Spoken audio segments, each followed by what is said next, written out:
start recording.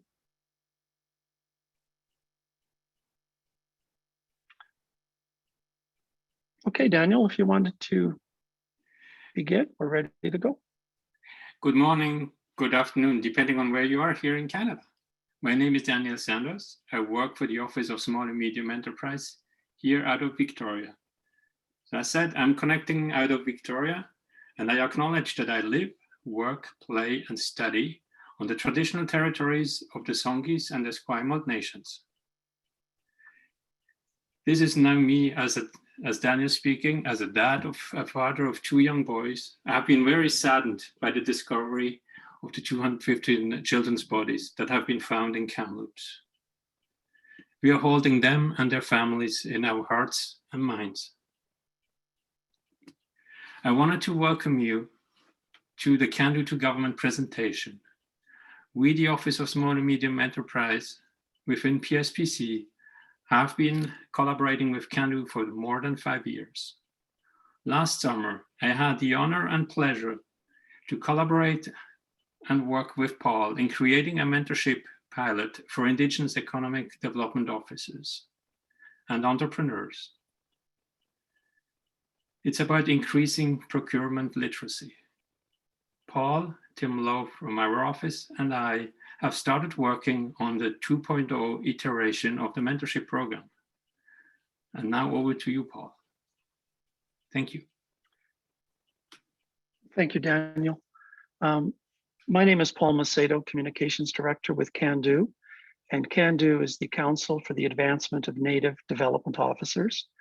Cando is based in Edmonton, Treaty 6 territory, and I have the privilege and honor of working and playing on Treaty 6, which is the traditional home of the Cree, the Blackfoot, the Métis, the Dene, the Saulteaux, and the Nakota peoples. And I am an immigrant from Portugal, and I have been embraced by the Indigenous community of Treaty 6. So Cando is a national organization, Indigenous controlled and operated, and run and governed by an Indigenous board of directors representing 13 regions across Canada. We are one of the leading organizations working to promote Indigenous community economic development. Some of our initiatives include, of course, we're a membership-based organization, and we have initiatives to engage with youth involving scholarships, Youth Summit, and Youth Connect. We do EDO certifications, so we work very hand in hand with a number of institutions across the country to deliver Cando's certified economic development training. We work with the Federation of Canadian Municipalities in partnership to deliver Community Economic Development Initiative that partners First Nations with neighboring municipalities for a common project incorporating economic development. And then we're also involved in an annual Economic Developer of the Year showcase, where we feature leading economic development officers doing phenomenal work in community and showcasing them to other membership and using their example to inspire other economic development officers to reach their level of accomplishment. So presently we have about 450 members. That number is from early 2020. We haven't done an assessment as yet in 2021. It's not been a priority to send out invoicing for membership, so we've kind of let a little bit of it lapse. The membership is the core of our organization. They set the direction, and they're the reason why we were started back in 1990. So a number of economic development officers wanted an organization that would represent their interests, would lift up economic development as a career choice, and would work to provide skills and training through a well-developed certification process to make sure that economic development officers in BC had the same training and same base skill set as economic development officers in the prairies or Ontario or the Maritimes, lifting up the knowledge base and the skill set to ensure that there was mobility across Canada, so that an EDO trained in Ontario could easily provide their services in BC and Alberta and so on. And it was that mobility or that transfer of skills that we really were focusing on to build economic development as a career choice for many young people.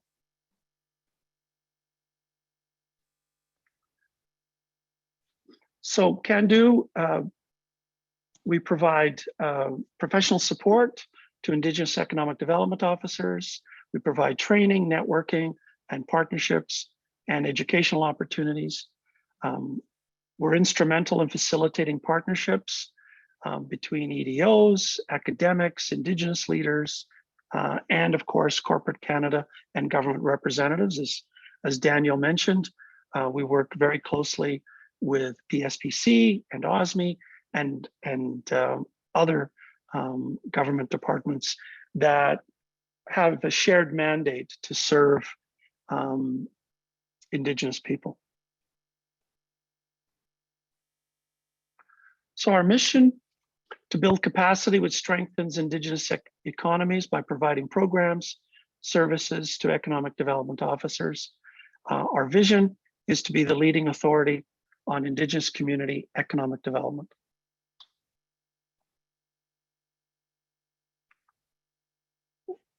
One of the things that we've done in building Cando as an organization and building economic development as a career path is a lot of research has gone into surveying EDOs, surveying the impact that an EDO can have on local Indigenous economies. And so we've done some ROI, return on investment studies, and it's shown that for every dollar spent on an EDO salary, there's a return of $4.4 as a contribution to GDP. And it's one of the rationales that we've used to justify paying EDOs a decent wage, because it provides stability for that EDO. It provides them with sure footing to be able to do the impactful work that's so necessary. So many Indigenous communities are playing catch up. They're trailing mainstream Canada in terms of their business development and their economic development. And so we're trying to play catch up. And we find that the best way to do that is by having trained and competent and experienced economic development officers working on behalf of those communities. Another thing we've done is surveyed the ROI on the different events that we put on. So for example, BC Links to Learning is an annual event. We've just had the 8th event in May, and the first time that it was virtual. So the 7 times before that, it was a physical in-person conference. Maybe we remember those. Nice to have those coming in the future, hopefully soon. But we used to have the in-person events, and we would bring in an economic development officer and a lands manager from every First Nation in BC together for 3 days of learning, sharing, networking, so that they could build their skill set and build their knowledge base, be motivated by some of the subject matter experts and knowledgeable presenters that were there, and go back to their communities to create impact. And we actually measured that.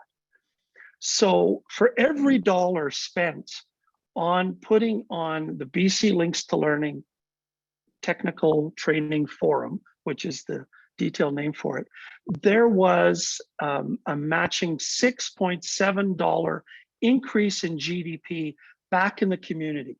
So training and motivation and support for an EDO has direct and immediate impact back in the Indigenous communities that they live and work. It's tremendous. We've never seen a bang for buck like we see with Cando's Links to Learning series and conferences. It's incredible. So to that end, we believe very strongly in training EDOs, creating that base level. And so we've developed a certification program. So there's two certifications that Cando provides. That's the TAID, which is the Technician in Aboriginal Economic Development, and the PAID, which is the Professional in Aboriginal Economic Development. So to start out, you would take an EDO or a wannabe EDO would take the TAID certification. Once they've received that certification, they then have to upgrade and continue to service that certification by taking additional courses. That is part of the PAID. So the TAID is the entry level, and the PAID is the recertification and the constant updating of their training and skill development. And last year we delivered 4 accredited training modules in project management, venture development, First Nations law, and the introduction to Aboriginal community economic development. We did that all virtually, of course. So how do we do that? Cando works with a number of accredited post-secondary institutions across the country. We try to have one in every region that we serve, every region that has a director on the board. And so this is the list of all of the accredited institutions. In BC, we work very closely with Nicola Valley Institute of Technology. And so here's the list of those institutions. The certification provides 11 core competencies and with a focus on the Indigenous component of economic development. The other thing we've tried to do is encourage youth to consider a career in economic development. And to that end, we've provided scholarships to encourage youth to study in the fields of business, community development, and economic development. We have 2 streams of scholarships, one with a partnership with CIBC that's administered through Inspire, and we provide $44,000 a year for up to 4 years of eligible Indigenous post-secondary students. The other is the Neef scholarship program, which is more modest. We provide 4 awards of $2,000 per year, again, in the same fields of study.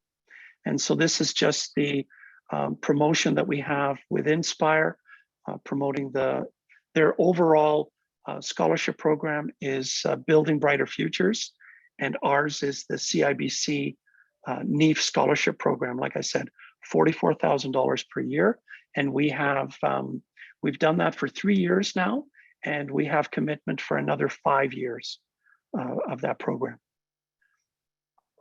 So, as a direct result of the COVID-19 pandemic, the Indigenous Business COVID-19 task force was set up, spearheaded by Cando, and we partnered with a number of national Indigenous organizations to try to fast track the process of providing PPE products and services for the government of Canada. So there was a tremendous need, especially back in March and April of 2020. for PPE, and we wanted to marshal Indigenous businesses to be able to retool and refocus some of their products and services in order to position themselves to be able to bid and hopefully secure contracts with the Government of Canada. And we were very successful at that. A number of lucrative contracts were awarded, and I think to date, there was about $10 million in contracts awarded. But that's just in the large dollar contracts. Certainly, there were a number of small dollar contracts that were awarded that we're just trying to calculate now. And so through that process, we developed the Indigenous Business Database focused on PPE, and that has evolved into the Indigenous Medical Suppliers Co-op. And what we're trying to do is work with the NIOs to reposition this database to be more inclusive, to expand beyond PPE, expand beyond focus on COVID-19, but look at other industry segments and build that database so that not only the federal government buyers, but provincial government and municipal buyers can come in and look for specific industry segments or specific products and services and know that those products and services are being or can be potentially supplied by Indigenous businesses, recognized and certified by an Indigenous national Indigenous organization. So Cando has contributed a number of businesses that it has certified and can document as being Indigenous owned or Indigenous majority owned, and can supply the products and services listed. And there's, of course, the other NIOs will do the same for those Indigenous businesses that are their members or are represented by them. Cando is also involved in a number of special projects and initiatives. A couple of them that I'll list here. One is the Indigenous Homes Innovation Initiative. And what we do is we work with Indigenous Services Canada to administer a program that has selected 24 unique and innovative Indigenous housing projects scattered across the entire country to try to develop meaningful housing opportunities in a variety of communities, from rural to urban, from north to south. It's incredible, and so we've been doing that since December 2019. Yes, December 2019, just before the pandemic. And as a result of the pandemic, we've moved a lot of our physical events into online opportunities for training through webinars. So we developed the Links to Learning webinar series, and we were delivering webinars multiple times every week. So on Tuesdays, it was for Alberta and BC. On Wednesdays, it was national. And on Thursdays, it was for Manitoba and Saskatchewan. So we would deliver content of specific interest to EDOs and lands managers and community members in those regions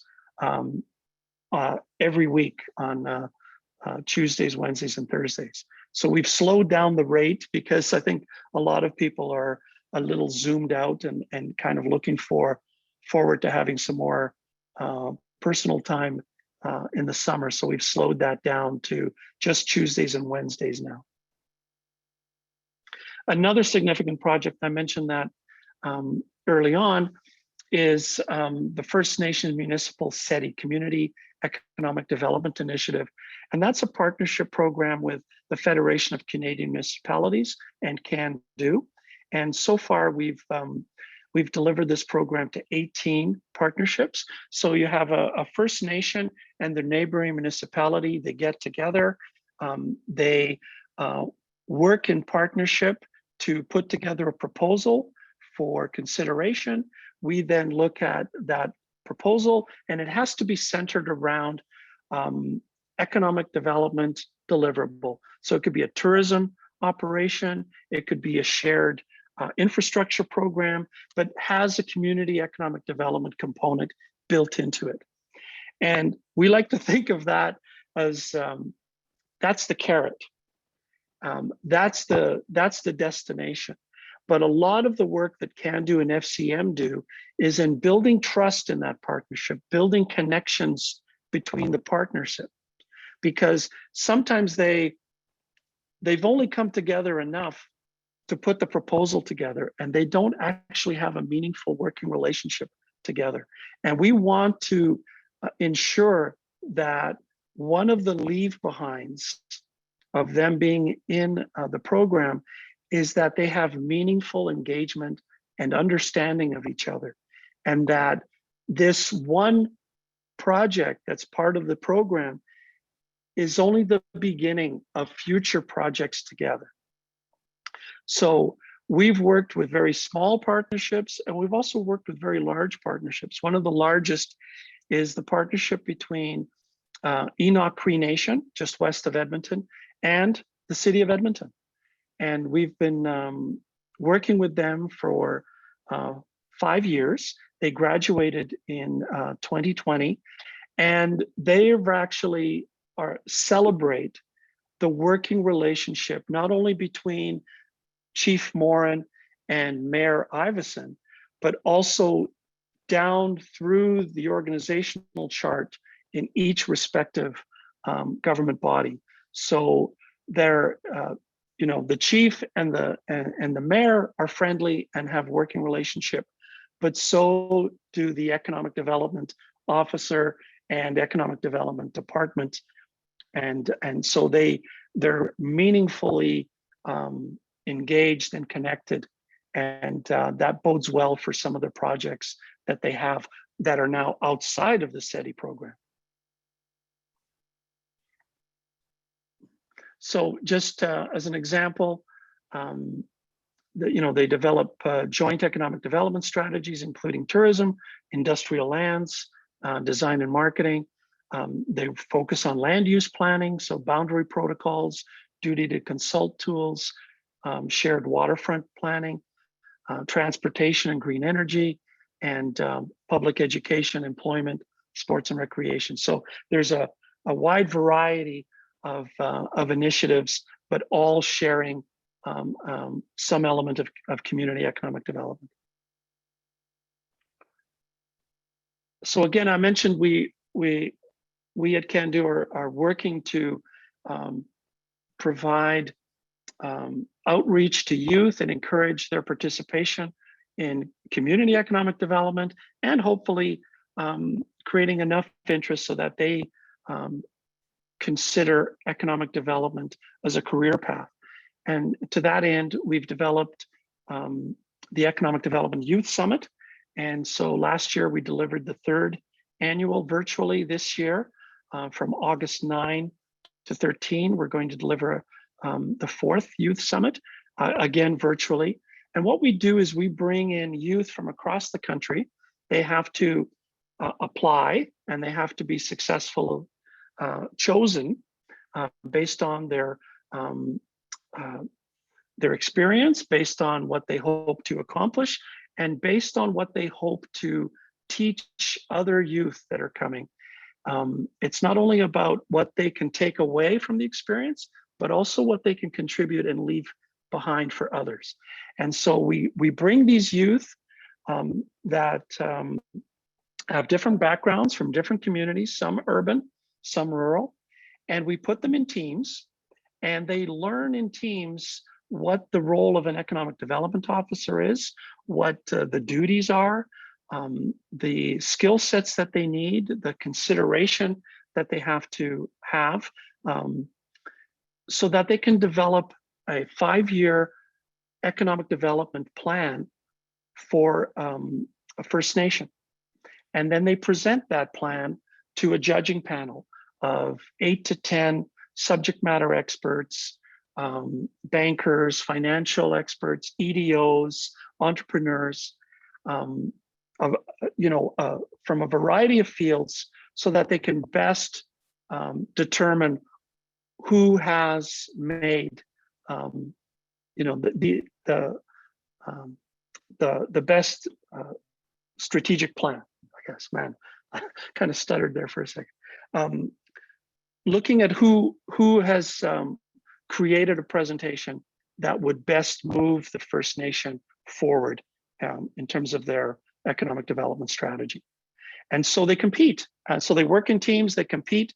And last year, we provided some virtual tools that they could use to work in teams. And the quality of the presentations were phenomenal. Most of the judging panel said that these presentations, the top 4 presentations certainly could compete with the presentations that consultants have put together that they've seen. So it means that the work is being done well, and it's taken seriously, and that goes to show that the dedication of a lot of the youth for the Youth Summit. The other initiative that we have for youth is we take 6 youth. Again, they need to apply and they need to put forward and make their case why they should be chosen. But they serve as role models and they present their stories about some of the challenges that they've faced. Excuse me. Some of the challenges they faced.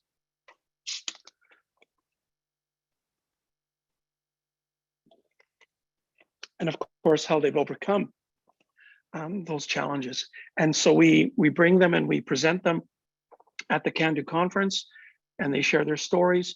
They network with each other, and it kind of creates an alumni of sorts. So all the youth, they don't know one another, but they create significant bonds with one another from each of the years that they've served.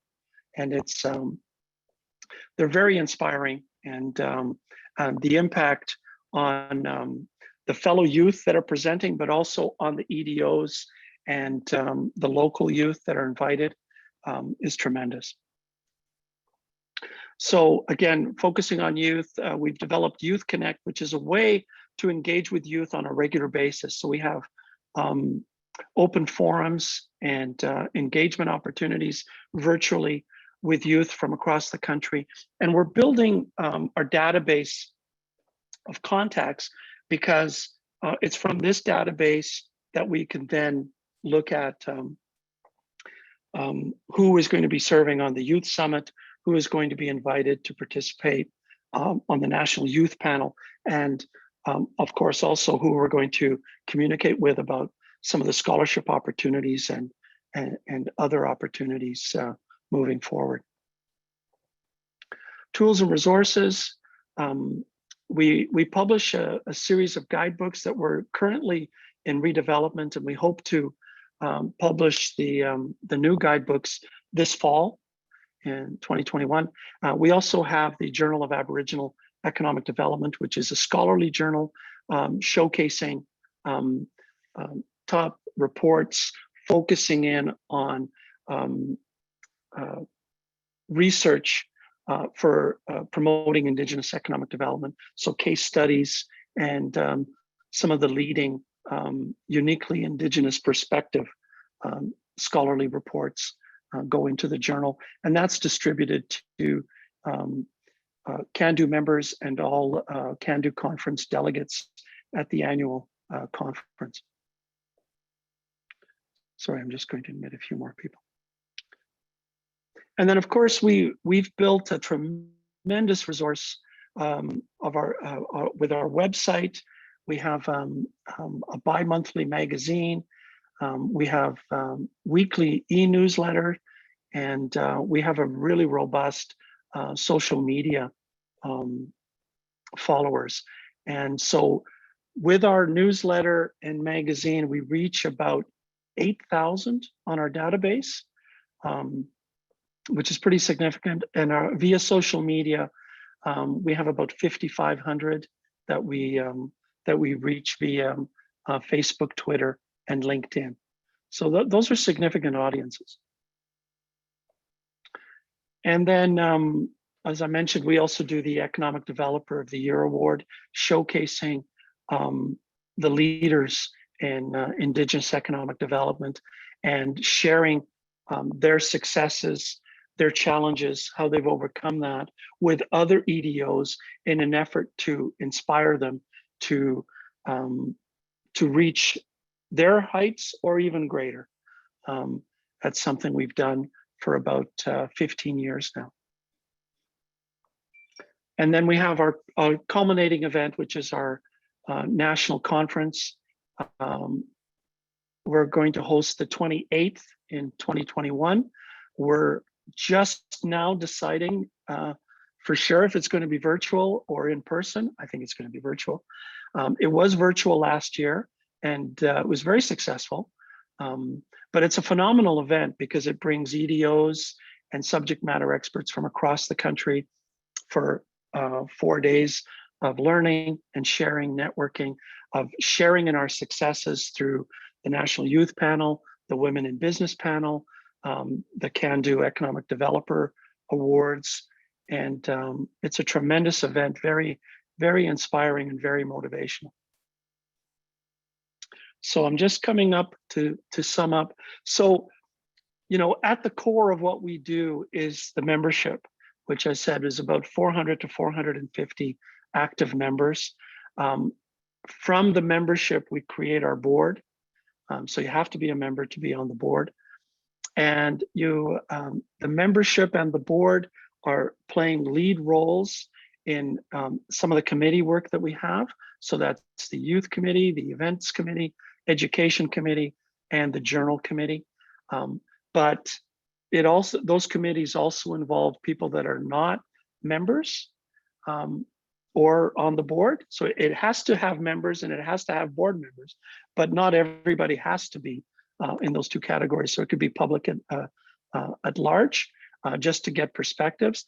But in the larger green circle that you see is our full sphere of influence, and that we call them Friends of Cando. So they're not members, but they could have been members in the past. They could have been youth delegates. They could be scholarship recipients. They could be event delegates. They could be regional training attendees.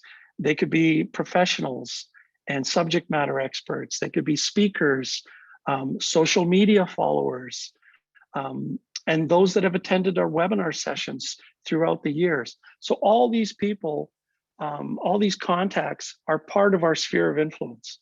And like I said, it's about 8,000 on our email database. There's more of them that follow, another 5,500 that are followers of social media. So now we're at 13,500. So we have the core, which is the board, which is 13. We then have our membership, which is 400 to 450. And then we have the sphere of influence that's about 13,500 that we can quickly reach via email or social media on very short notice. I think that's it for me. I'd love to hear some questions if there are any.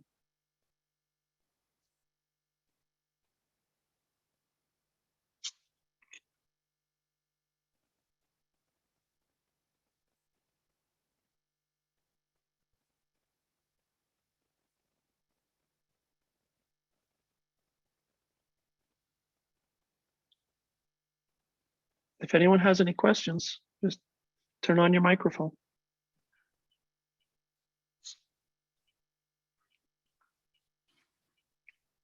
Hi, my name is Lise. I just have a question because I'm sorry I missed the first 25 minutes of the meeting.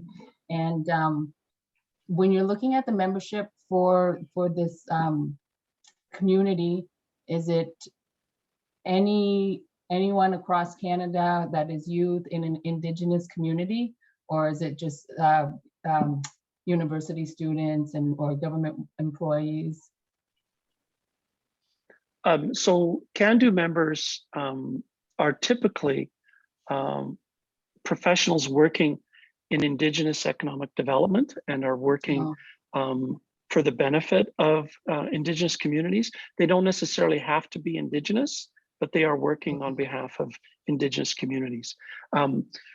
Youth can be members of Cando, but they can only be associate members. They can't be voting members because we are a professional development organization. So that's our core membership. I see. Okay, I'm just thinking of some of my Indigenous friends on the reserves in New Brunswick. I was thinking about forwarding it over to the chief there. I'm sure you guys do your advertising, but just to let them know so they could spread it around to the people in their community that are developing the economy for the Oh, absolutely. communities. Yeah, we'd Okay. appreciate that very much. Yeah. Okay. All right. Yeah. Thank you. Thank you.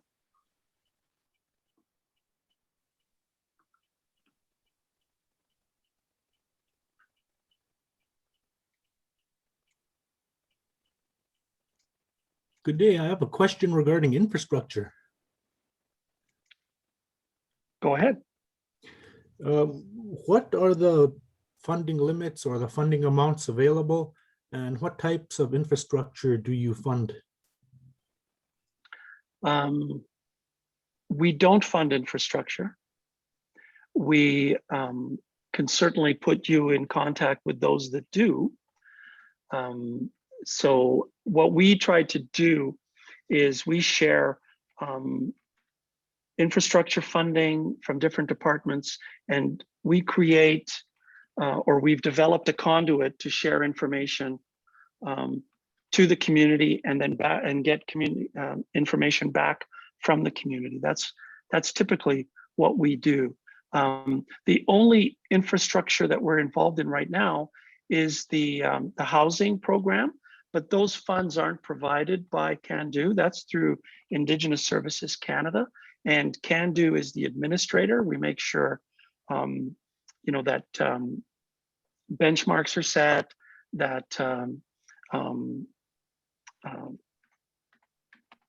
schedules are followed, and that kind of thing. But we're just delivering funds that are provided through Government of Canada via ISC. We don't actually provide those funds ourselves. Our focus is on capacity building and education is what our priorities are for our own funds.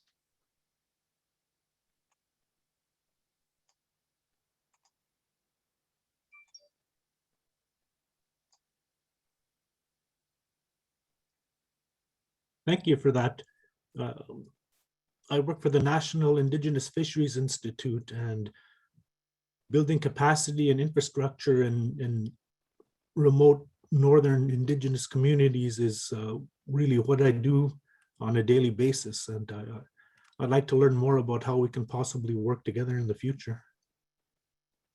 I would suggest if you reach out to me, I can add you to our database so that when we send out our e-newsletter and other materials about you know, funding opportunities that come up, because we're constantly government is sharing that with us, then we can then share that with you and make sure you're in the loop and that you're not being overlooked in any way. You know, if an opportunity should match with what it is you're looking for. I'll just type in my email in the chat for you. Thank you. And for anyone else.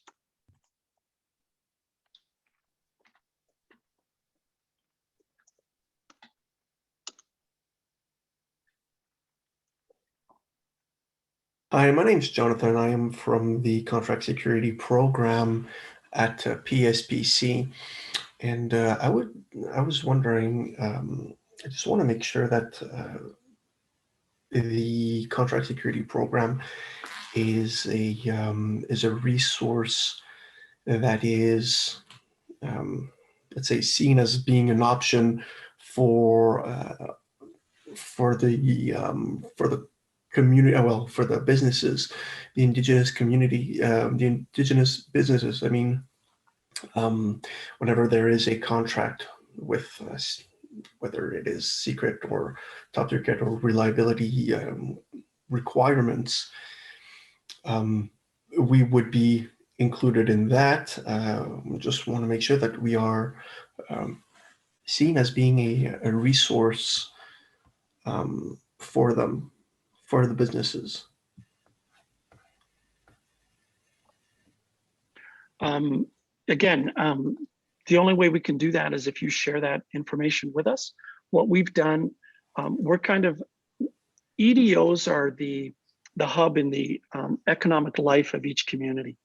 So we may not necessarily have contacts with individual Indigenous businesses in the communities, but because we have a relationship and a conduit to the EDO and back from the EDO, we can make sure that the EDOs have that information.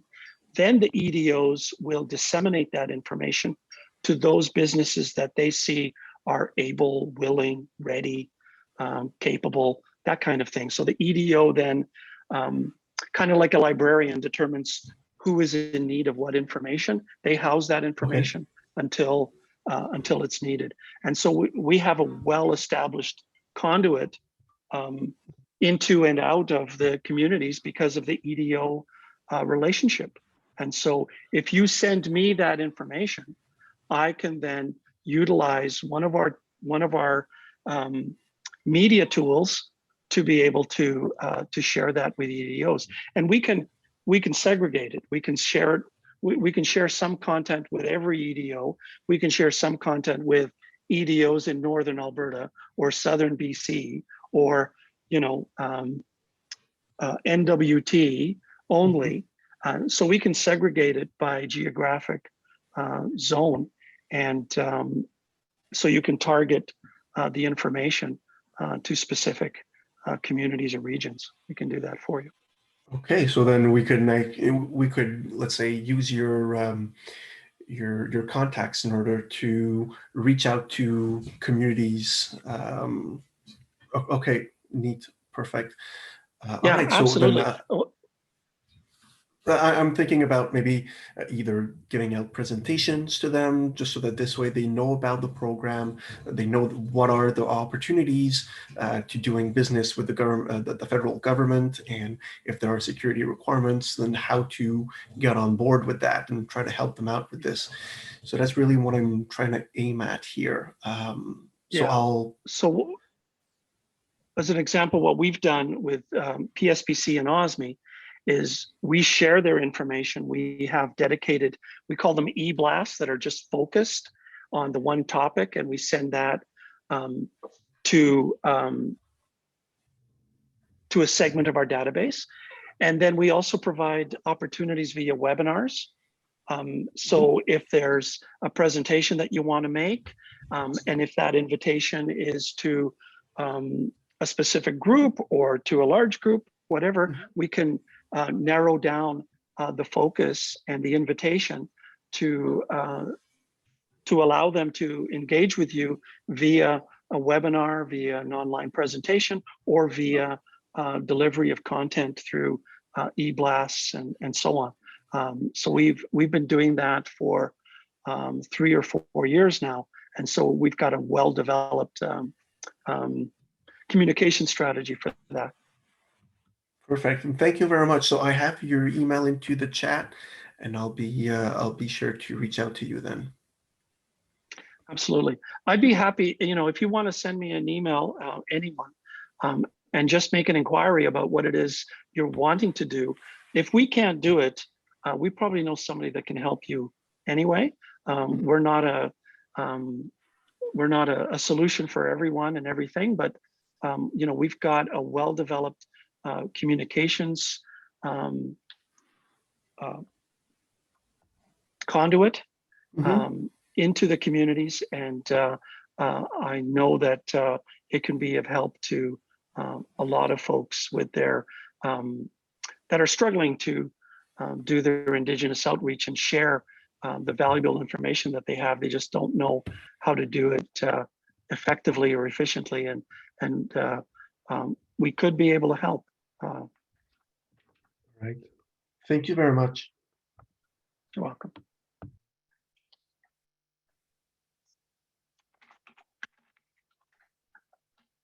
I don't know if you can hear that, but now we're getting hail. Oh.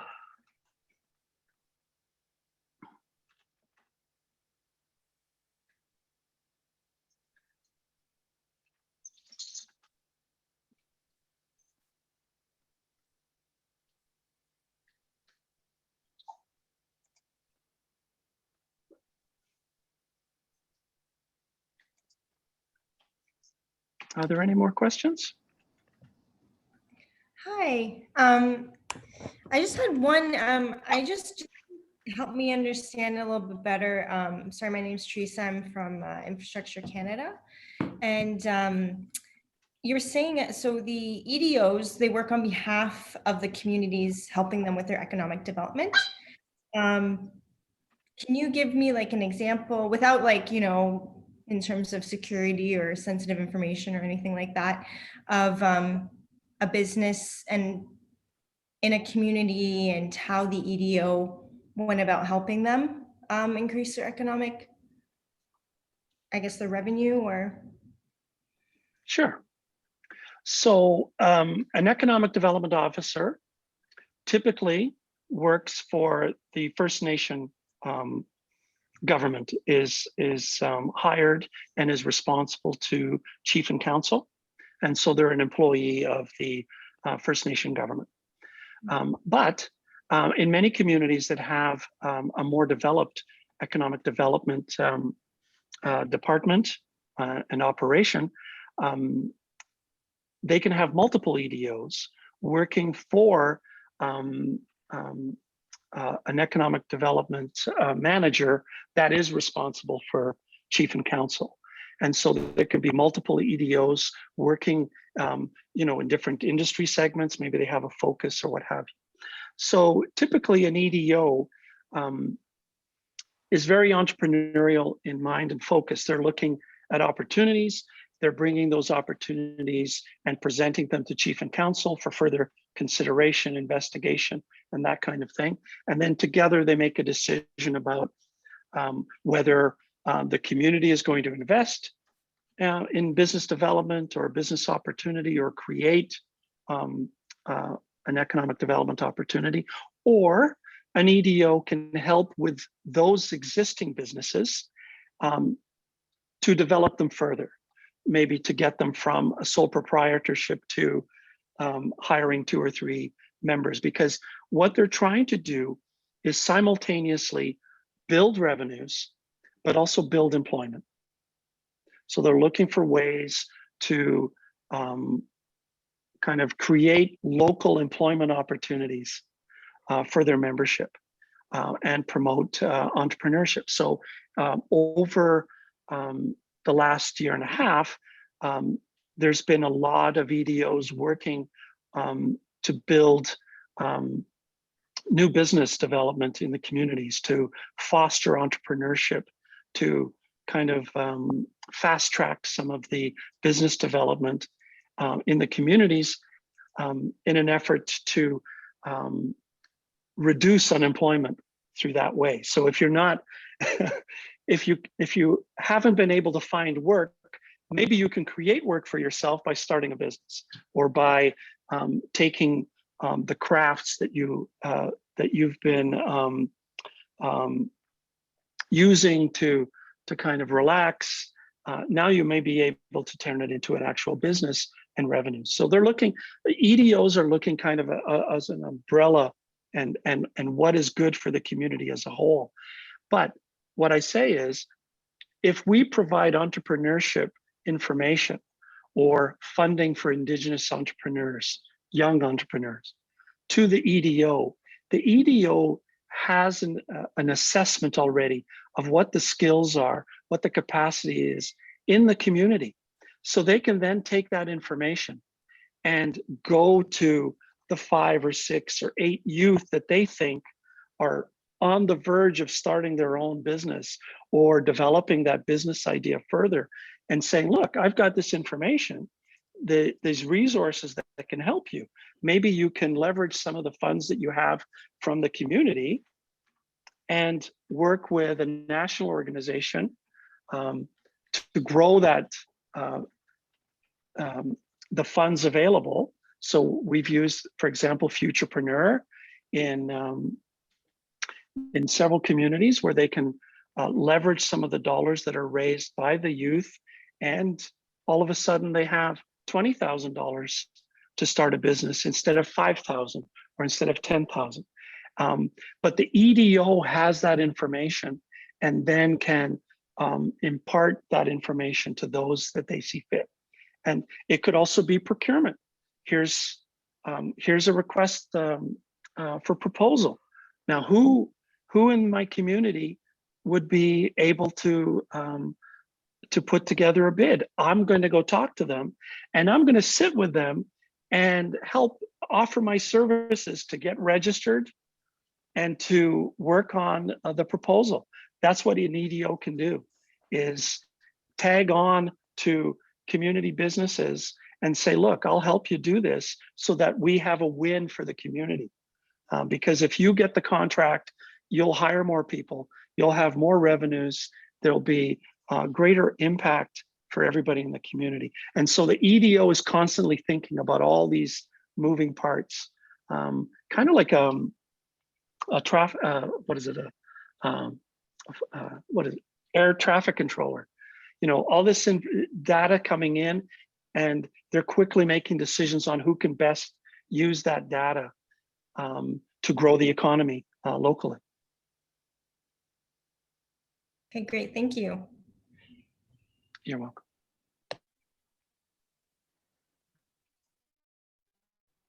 Hi there, Jameson Wood. I'm a PG1 that works for D&D in Kingston, Ontario. My name is Oh, I'm a contract officer with PSPC. Very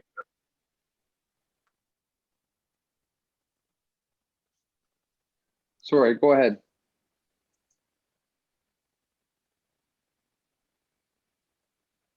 I don't hear the other person. Jameson, if you can go ahead and ask your question. Yeah, absolutely.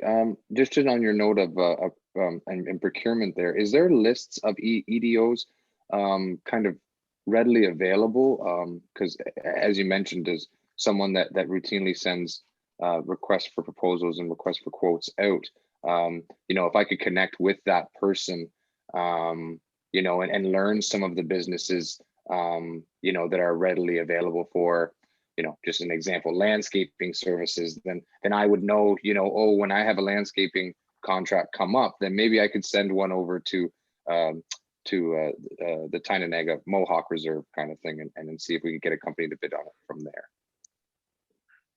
We have some lists of Indigenous businesses, and we certainly developed a robust database with the task force for those businesses providing PPE, but we don't make that available directly. So if you want to access the Indigenous business database, you can, but our lists are proprietary. And so what we try to do is we have sorry, yeah, I meant we'll just if I could connect with the officer themselves. Sorry about that, Paul. Yeah, just okay. Now I get the list. Yeah, just kind of say, hey, Yeah. I have a landscaping contract coming up, you know, that kind of sort of thing. Yeah. Yeah, so we can connect you to EDOs. So we have like I said, we've got 450 members plus another 8,000 in our email database. So we could probably connect you with them. And then once you've connected with them, we don't need to be involved anymore at all. But in terms of the initial outreach, then we use our conduit out to EDOs. But if you have a specific region in mind, a specific ask, then we can narrow things down for you and help you with that. Wonderful. Thank you, Paul. Just I'll make sure to send you an email. Using the services. Okay, so Fintan asked via chat if there's fees associated with using the services. There can be fees. It depends on how much you want to engage our services. So if you just want to quickly send me an email and you want to target a specific community and maybe who to talk to in that community, I can provide you with that, no charge at all. But if you wanted to do, you know, an outreach with email and e-blasts and do webinars and have us set that up, then there would be fees for that, for the time allocation and so on. Not unreasonable fees, but I'd be happy to talk to you about that. And then you can gauge for yourself whether that's reasonable or not. But, you know, we're not talking thousands and thousands of dollars.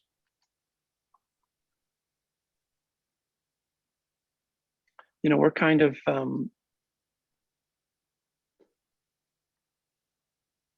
we want to make sure that we help government to reach EDOs. Why is that? Not necessarily because we want to help government, but we want to help the EDOs, and we want to help the EDOs have an opportunity to evaluate information and opportunities to grow their local community. So that's the big picture.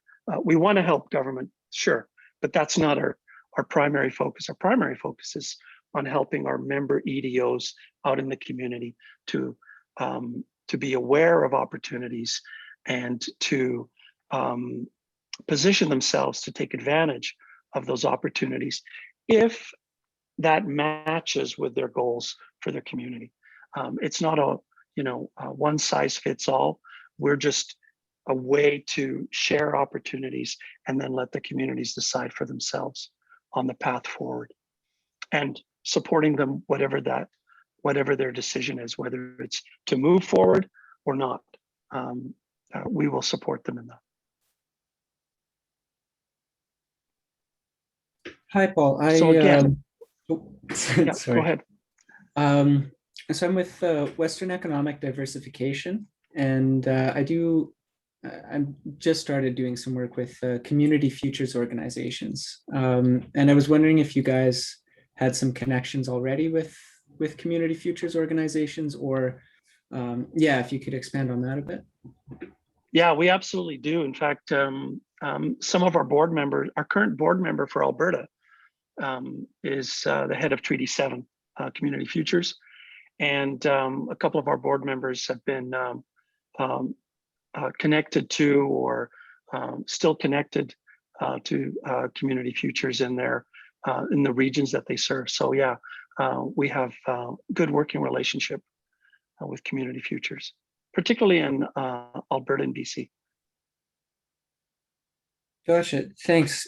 Yeah, like one of the things that had just come up with one of the general managers of a community futures. I'm in Manitoba, Okay. But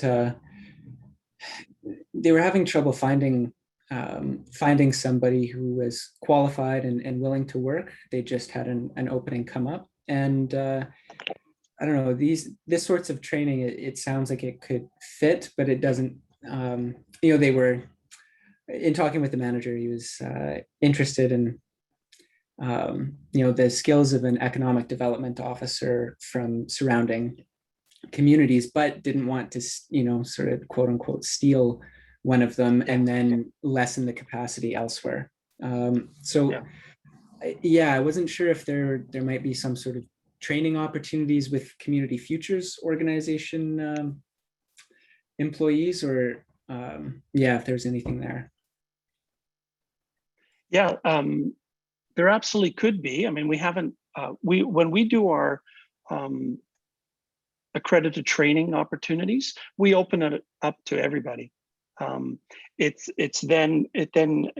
onus then goes on to the student to then continue that process and move forward. The reason why we developed the certification program historically was EDOs were hired or given that task without necessarily having any of the skill set required to be effective. So all of a sudden you have somebody that had other responsibilities, driving the water truck, and all of a sudden there was an opening in the economic development portfolio and they were given that responsibility. And so park the water truck on the Friday and then start economic development on the Monday. Well, we realized that without the ability to tap into resources that individual is going to struggle in that role, and the community is going to struggle for it. So we have a set of tools, we have this certification so that people working in the role of economic development can then acquire additional skills and training to be able to function better, to be more suited to creating that positive impact. And so a number of the people that are now in our training program are actively working as EDOs. Well, not EDO, in economic development, because they're not an EDO until they get their certification. But my point being is they're working in that capacity and learning as well. So it's one of those things. So I'd be happy to talk to Community Futures about how we can get them into our accredited training opportunities to make sure that their people have the skill sets to create that impact. Because we've been able, this program has been developed over the last 15 years, and it's been refined and to the point where it's really effective, and you can get your certification in 18 months if you're motivated.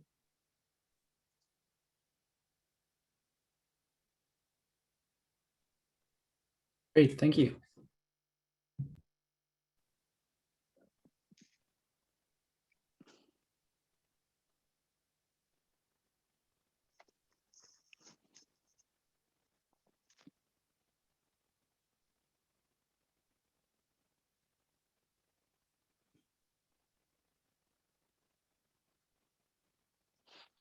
Okay, so there's a question from Darby asking about what other regional economic development organizations do you foster direct linkages between Indigenous EDOs and regional organizations, ECDEV, Trust, BC. So one of the, there's certain elements that are involved in business development and economic development.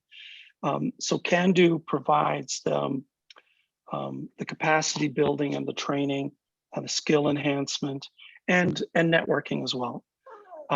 But that they need to be aware of Aboriginal financial institutions as well, and Main Street financial institutions, because financing is a critical component. So our EDOs are connected to AFIs locally, and what we've been trying to do is work with the regional economic development parties. So in BC, it's BC Economic Developers Association. Alberta is the Economic Developers Association of Alberta, and on down the line. Because what we're trying to get is EDOs to start thinking regionally about economic development rather than always hyper local, because there's opportunities that can be developed when 2 or 3 EDOs from neighboring First Nations or communities get together, but also working with the regional EDOs or EDAs, working for the mainstream communities. So you have towns and counties and villages and municipalities that have economic developers working on their behalf. And it's an opportunity for us to bring these together. And that's what we used the physical events in BC, Alberta, Saskatchewan, Yukon, Maritimes. We'd bring all these elements together and get them to start thinking regionally rather than always thinking hyper local. Because there's opportunities, there could be joint ventures, there could be shared costs, there could be shared infrastructure. And that's what we've learned from that First Nation municipality Seti program, is that there's many opportunities for shared infrastructure if they've developed those connections and linkages and trust to take those forward. So we're constantly looking and encouraging EDOs to reach across the highway, reach across the river, reach across the lake, you know, to develop their network and think regionally.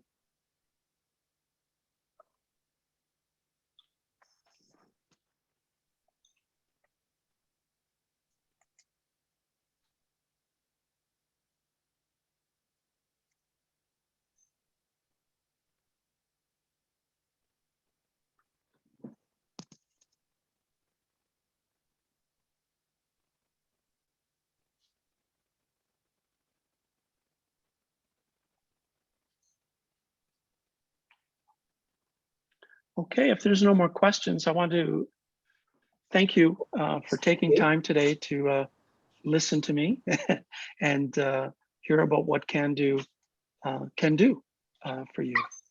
And so I know time is valuable, and I appreciate. Oh, I'm sorry, Michael, you have your hand up. Hi, hello, Paul. Can you hear me? I can. Good. Go ahead. Perfect. I do apologize. I'll be very quick. I was a little late to the presentation anyway, so hopefully you didn't cover this. I know you mostly talk about EDOs and specifically the resources anyway, so I don't think it's as relevant. I'm just curious on the aspect of, because I've heard about the US versus Canada differences sometimes with Indigenous communities on the prospect of procurement Canada. Dealing with, I think it's 5% of their budget is what they're trying to push forward to do for Indigenous businesses. I'm wondering if you guys do any of that advocacy on trying to push for Procurement Canada to be increasing that amount, or you guys are in that field at all. I'm just curious. Well, part of our relationship with PSPC is focused on assisting PSPC to meet those kinds of targets. So the 5% is a target. I don't think we're anywhere near that. It doesn't mean that it has to stay at 5%. We're certainly hoping that by building connections and building capacity with EDOs and with Indigenous business, that the 5% will be a floor. But that will come. At this point, we're building the capacity to hit the 5% ceiling. But yeah, we're very much involved in that. All right, that's really, really cool. And I agree with the certification as well. Like, I know I'm working and I'm getting my CPA now, so hopefully I can go into certification for either with Cando, or I know AFOA has a CAP M1. So they have different certifications. Hopefully I can work on that to do something like a band manager later in my career. But obviously I'm working on that, and I was just wondering about the whole procurement side of the government. So that's really great. Thanks for all the information, Paul. I appreciate it. You're welcome, Michael.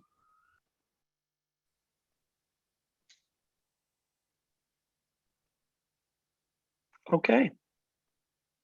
Well, thank you all. This recording will be shared with Daniel, and what we'll do is we'll upload it to YouTube, and then Daniel will share the link to the recording probably later today. Thank you so much. Again, I appreciate you spending a little bit of your day listening to me and about the work that Cando does, and hopefully you see, a possibility of working together. Drop me an email and just make an inquiry, and I'll let you know if we can help and how we can help. Thanks again, and take care.